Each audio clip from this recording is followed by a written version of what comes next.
Assalamualaikum warahmatullahi wabarakatuh. Halo teman-teman, salam dari kami kelompok Eko. Dalam video kali ini, pertama kami akan memperkenalkan diri. Saya Rika Tama Budianti, Eko 1. Terus selanjutnya Radita Pitaloka, Eko 2. Yuni Ekawati, Eko 3. Rian Pratama, Eko 4. Dan Novi Ombara, Eko 5. Tema diskusi kita kali ini adalah restitusi sebagai bentuk restoratif justice dalam perkara perlindungan anak. Pertama, kami akan menceritakan dulu poin-poin yang akan diterangkan dalam tema kita kali ini. Pertama, akan kita buka dengan penjelasan tentang restoratif justice. Apa sih yang menjadi definisi dari restoratif justice? Lalu, apa saja yang termasuk dalam upaya restoratif justice? Dan restoratif justice sebagai bentuk alternatif penyelesaian perkara. Dari restoratif justice tersebut, kita akan masuk kepada restitusi yang merupakan bagian dari restoratif justice. Di sini akan dijelaskan mengenai definisi restitusi dan beberapa undang-undang pidana khusus yang mengatur mengenai restitusi. Dari beberapa undang-undang pidana khusus yang mengatur tentang restitusi itu, kita akan masuk ke dalam pasal 71D Undang-Undang Perlindungan Anak, di mana di dalamnya mengatur restitusi. Dari pasal 71D Undang-Undang Perlindungan Anak itu kita sudah memiliki peraturan pelaksanaannya, yaitu Peraturan Pemerintah Nomor 43 Tahun 2017 mengenai pelaksanaan restitusi bagi anak. Di situ akan dijelaskan keseluruhannya, poin-poin pentingnya dari dari peraturan pemerintah tersebut, lalu akan mengerucut menjadi suatu rumusan masalah. Rumusan masalah dalam diskusi kita kali ini adalah bagaimana pelaksanaan restitusi dalam perkara perlindungan anak berdasarkan peraturan pemerintah nomor 43 tahun 2017. Lalu selanjutnya, bagaimana kendala-kendala pelaksanaan restitusi. Nah, nanti kita akan menemukan jawabannya setelah diskusi kita kali ini. Selanjutnya akan kami persilahkan kepada Eko 4, Mas Rian, silakan. Baik, terima kasih atas kesempatan dan waktunya yang telah diberikan oleh Eko 1. Di sini saya Rian Pratama selaku Eko 4 ingin menjelaskan berkenaan dengan restoratif justice itu sendiri. Dalam hal ini ada definisi restoratif justice menurut ahli, di mana menurut Dewi dan Fatahillah, restoratif justice adalah alternatif yang populer di berbagai belahan dunia untuk penanganan perbuatan melawan hukum karena menawarkan solusi yang komprehensif dan efektif. Dalam hal ini, restoratif justice atau keadilan restoratif bertujuan untuk memberdayakan para korban, pelaku, keluarga, dan masyarakat untuk memperbaiki suatu perbuatan melawan hukum dengan menggunakan kesadaran dan keinsafan sebagai landasan untuk memperbaiki kehidupan bermasyarakat. Dalam proses penyelesaian perkara pidana, di dalam maupun di luar proses peradilan yang menitikberatkan pada adanya musyawarah dan partisipasi langsung dari pelaku, korban, dan masyarakat dalam proses penyelesaian perkara pidana yang mengembalikan keadaan seperti semula atau pemulihan adalah yang disebut sebagai restoratif justice itu sendiri. Dalam hal ini, restoratif justice merupakan reaksi yang bersifat victim center terhadap kejahatan yang memungkinkan korban, pelaku, keluarga, dan masyarakat untuk memperhatikan kerugian akibat terjadinya tindak pidana. Penanganan perkara pidana anak melalui restoratif justice akan terlaksana secara optimal apabila disertai peran dari aparat penegak hukum, sehingga diperlukan pemahaman dan persepsi yang sama antar aparat penegak hukum dalam penyelesaian perkara tindak pidana anak, termasuk mengenai pemenuhan restitusi terhadap korban tindak pidana anak yang mencakup tata cara permohonan hingga pemberian restitusi. Dalam memberikan kepastian hukum, pemenuhan restitusi terhadap korban tindak pidana anak perlu ditegaskan mengenai kewajiban pemberian restitusi dalam penerapan restoratif justice itu sendiri, sehingga tindak pidana anak yang menimbulkan kerugian dan penderitaan akan dapat dikenakan restitusi itu sendiri. Nah, dalam hal ini Tony Marshall menjelaskan berkenaan dengan restoratif justice atau keadilan restoratif yang merupakan proses melibatkan semua pihak yang memiliki kepentingan dalam masalah pelanggaran tertentu untuk datang bersama-sama menyelesaikan masalah secara kolektif dan bagaimana menyikapi serta menyelesaikan akibat dari pelanggaran dan implikasinya untuk di masa yang akan datang. Sejalan dengan hal tersebut, Marian Liebman secara sederhana mengartikan restoratif justice atau keadilan restoratif sebagai suatu sistem hukum yang bertujuan untuk mengembalikan kesejahteraan korban, pelaku, dan masyarakat yang rusak oleh kejahatan dan untuk mencegah pelanggaran atau tindakan kejahatan lebih lanjut.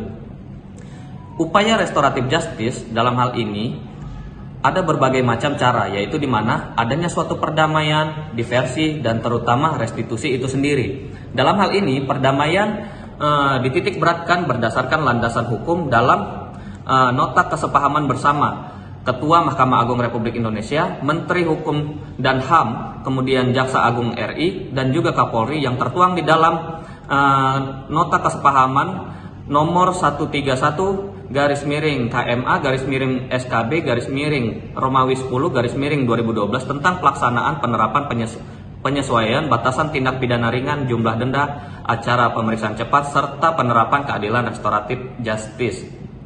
Dalam hal ini, kesepakatan perdamaian yang ditandatangani di hadapan hakim dijadikan salah satu pertimbangan dalam menjatuhkan putusan perdamaian. Hal inilah yang disebut juga sebagai keadilan restoratif atau restoratif justice itu sendiri.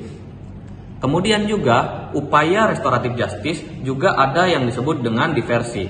Dalam hal ini pengalihan penyelesaian perkara pidana atau perkara anak dalam proses peradilan pidana ke proses, saya ulangi ya, dalam hal ini diversi sesuai dengan pasal 1 ayat 6 Undang-Undang Sistem Peradilan Pidana Anak menjelaskan bahwa diversi adalah pengalihan penyelesaian perkara anak dari proses peradilan pidana ke proses di luar peradilan pidana.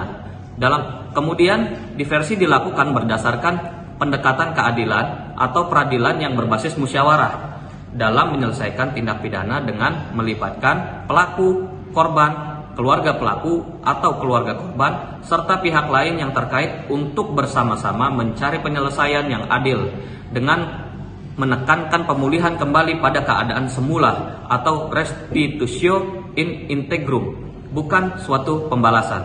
Nah, kemudian ada juga upaya yang termasuk dalam restoratif justice, yaitu restitusi yang akan nanti dijelaskan oleh Saudara Yuni Ekawati atau Eko 3 berkenaan dengan restitusi itu sendiri. Kemudian restoratif justice sebagai bentuk alternatif penyelesaian perkara atau keadilan restoratif itu merupakan alternatif penyelesaian perkara tindak pidana yang mekanisme tata cara peradilan pidana berfokus pada pemidanaan yang diubah menjadi proses dialog dan mediasi yang melibatkan pelaku, korban, keluarga pelaku atau korban, dan pihak lain yang terkait untuk bersama-sama menciptakan kesepakatan atau penyelesaian perkara pidana yang adil dan seimbang bagi pihak korban maupun pelaku dengan mengedepankan pemulihan kembali pada keadaan semula dan mengembalikan pola kehidupan yang baik di dalam suatu masyarakat. Prinsip dasar keadilan restoratif atau restoratif justice adalah adanya pemulihan kepada korban yang menderita akibat suatu kejahatan dengan memberikan ganti rugi kepada korban, dan juga adanya suatu perdamaian, dan juga pelaku melakukan kerja sosial maupun kesepakatan-kesepakatan lainnya. Demikian yang bisa saya jelaskan berkenaan dengan restoratif justice. Selanjutnya akan dijelaskan berkenaan dengan restitusi yang akan disampaikan oleh Saudari Yuni Ekawati atau Eko 3. Waktu dan tempat saya persilahkan. Terima kasih. Saya Yuni Ekawati akan menerangkan mengenai restitusi.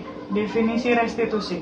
Restitusi adalah pembayaran ganti kerugian yang dibebankan kepada pelaku berdasarkan putusan pengadilan yang berkekuatan hukum tetap atas kerugian imaterial maupun material yang diderita oleh korban dan atau ahli warisnya. Dasar hukum restitusi. Beberapa undang-undang yang mengatur mengenai restitusi antara lain: A. KUHP pasal 98 sampai dengan 101 KUHP. B. Undang-Undang Nomor 26 Tahun 2000 tentang Pengadilan Hukum Hak Asasi Manusia pasal 35. C. Undang-Undang Nomor 15 Tahun 2003 tentang Terorisme pasal 36 sampai dengan pasal 42. D. Undang-Undang Nomor 13 Tahun 2006 sebagaimana dirubah dengan Undang-Undang 31 Tahun 2014 tentang Perlindungan Saksi dan Korban pasal 7 huruf A besar. E. Undang-Undang Nomor 21 Tahun 2007 tentang Perdagangan Orang pasal 48 sampai dengan 50. F. Undang-Undang Nomor 11 Tahun 2012 tentang Sistem Peradilan Pidana Anak pasal 10. G. Undang-Undang Nomor 35 Tahun 2014 tentang Perlindungan Anak pasal 71 huruf D besar. Dan PP Nomor 43 Tahun 2018 tentang Pelaksanaan Restitusi bagi Anak. Untuk selanjutnya, materi akan disampaikan oleh Saudara Radita. Dipersilakan. Terima kasih kepada Eko 3. Selanjutnya saya Radita Pitaloka, Eko 2, akan coba melanjutkan mengenai pembahasan restitusi dalam perkara perlindungan anak. Dalam kehidupan sehari-hari, anak selalu menjadi korban kejahatan. Namun pada kenyataan sekalipun telah diatur di dalam Undang-Undang Nomor 35 Tahun 2014 tentang perlindungan anak, belum maksimal memberikan perlindungan kepada anak, terutama kepada anak sebagai korban yang dilakukan oleh orang dewasa, di mana undang-undang ini hanya memberikan perlindungan berupa penjatuhan pidana bagi pelaku kejahatan. Sementara hak anak sebagai korban belum ada pengaturannya di dalam undang-undang. Bentuk perlindungan yang dimaksud adalah bentuk perlindungan setelah terjadinya tindak pidana yang menimbulkan efek atau dampak langsung kepada korban. Salah satu di antaranya adalah pemberian ganti kerugian atau restitusi kepada korban. Pasal 81 ayat 1 Undang-Undang Perlindungan Anak, ada dua jenis bentuk hukuman yang dikenakan kepada pelaku atau terdakwa, yaitu hukuman pidana badan dan hukuman pidana denda. Melanjutkan pada Peraturan Pemerintah Republik Indonesia Nomor 43 Tahun 2017 tentang pelaksanaan restitusi bagi anak yang menjadi korban tindak pidana. Setiap anak yang menjadi korban tindak pidana berhak memperoleh restitusi. Anak yang menjadi korban tindak pidana yang dimaksud meliputi anak yang berhadapan dengan hukum, anak yang dieksploitasi secara ekonomi dan atau seksual, anak yang menjadi korban pornografi, anak korban penculikan, penjualan dan atau perdagangan, anak korban kekerasan fisik dan atau psikis, dan anak korban kejahatan seksual. Restitusi bagi anak yang menjadi korban tindak pidana diberikan berupa ganti kerugian atas kehilangan kekayaan, ganti kerugian atas penderitaan sebagai akibat tindak pidana, dan atau penggantian biaya perawatan medis dan atau psikologis.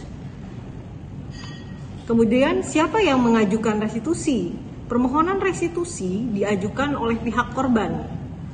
Dalam hal ini, pihak korban terdiri atas orang tua atau wali anak yang menjadi korban tindak pidana, ahli waris anak yang menjadi korban tindak pidana, dan orang yang diberi kuasa oleh orang tua, wali atau ahli waris yang menjadi korban tindak pidana dengan surat kuasa khusus. Kapan permohonan restitusi diajukan? Permohonan restitusi kepada pengadilan diajukan sebelum putusan pengadilan, yakni pada tahap penyidikan atau penuntutan. Permohonan restitusi yang diajukan setelah putusan pengadilan yang telah memperoleh kekuatan hukum tetap masih dapat diajukan melalui LPSK. sesuai dengan ketentuan peraturan perundang-undangan. Pengajuan permohonan restitusi sedikitnya harus memuat identitas pemohon, identitas pelaku, uraian tentang peristiwa pidana yang dialami, uraian kerugian yang diderita, dan besaran atau jumlah restitusi. Penilaian besaran restitusi, penuntut umum dapat meminta penilaian besaran permohonan restitusi kepada LPSK. Kemudian, penyampaian penilaian besaran permohonan restitusi yang diajukan penuntut umum kepada LPSK dilakukan setelah permohonan restitusi yang diajukan oleh pemohon dinyatakan lengkap. Demikian penjelasan saya mengenai restitusi dalam perkara perlindungan anak. Selanjutnya akan saya serahkan kepada rekan saya Eko 5. Terima kasih kepada Eko 2 telah memberikan kesempatan kepada Eko 5. Eko 5 akan menjelaskan kendala-kendala pelaksanaan restitusi. Ada beberapa reward dan punishment bagi orang yang melaksanakan restitusi dalam undang-undang antara lain. 1. Undang-undang Sistem Peradilan Pidana Anak berupa penghentian perkara apabila diversi tercapai dan restitusi dibayarkan, namun apabila tidak dibayarkan perkara dapat kembali dilanjutkan.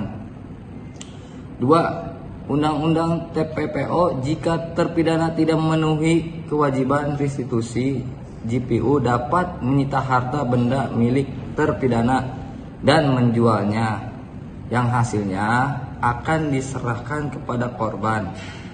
Atau apabila terpidana tidak punya harta, dapat digantikan dengan hukuman kurungan maksimal 1 tahun. 3. PP 14 tahun 2008 tentang restitusi diatur bahwa pembayaran restitusi dapat dicicil. Kendala-kendala pelaksanaan restitusi: 1.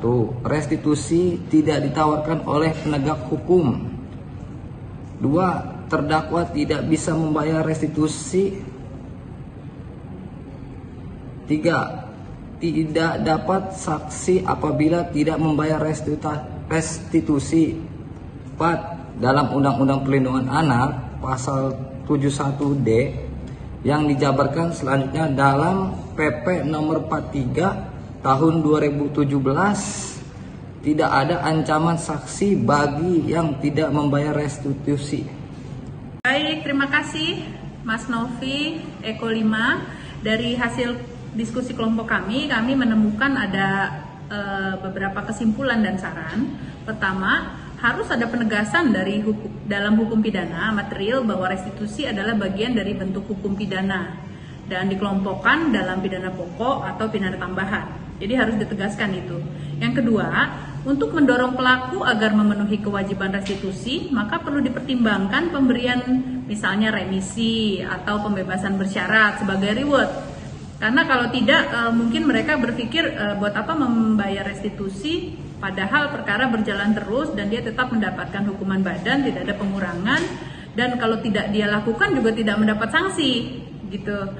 Nah, terus yang ketiga, pelaku tindak pidana yang tidak memenuhi kewajiban restitusi dengan itikat baik, maka harus dilakukan upaya paksa dengan beberapa opsi, misalnya penyitaan atau bahkan kurungan, sebagaimana yang ada dalam undang-undang lainnya, karena di dalam Undang-Undang Perlindungan Anak dan penjabarannya dalam PP 43 tahun 2017 itu belum ada. Nah, terus selanjutnya korban tidak perlu diwajibkan untuk melampirkan kerugian. Jadi undang-undang yang menentukan, karena dalam PP 43 itu disebutkan bahwa korban harus memberikan perincian yang itu nantinya akan disetujui dulu, di-approve dulu oleh LPSK, baru bisa dilaksanakan oleh jaksa penuntut umum gitu. Jadi itu tidak diperlukan lagi supaya restitusi bisa lebih mudah bagi korban. Nah, dari diskusi kelompok kami itu hasil kesimpulan kami. Selanjutnya semoga diskusi selanjutnya dalam mata kuliah ini bisa berjalan dengan baik dan kita mendapatkan manfaat. Assalamualaikum warahmatullahi wabarakatuh.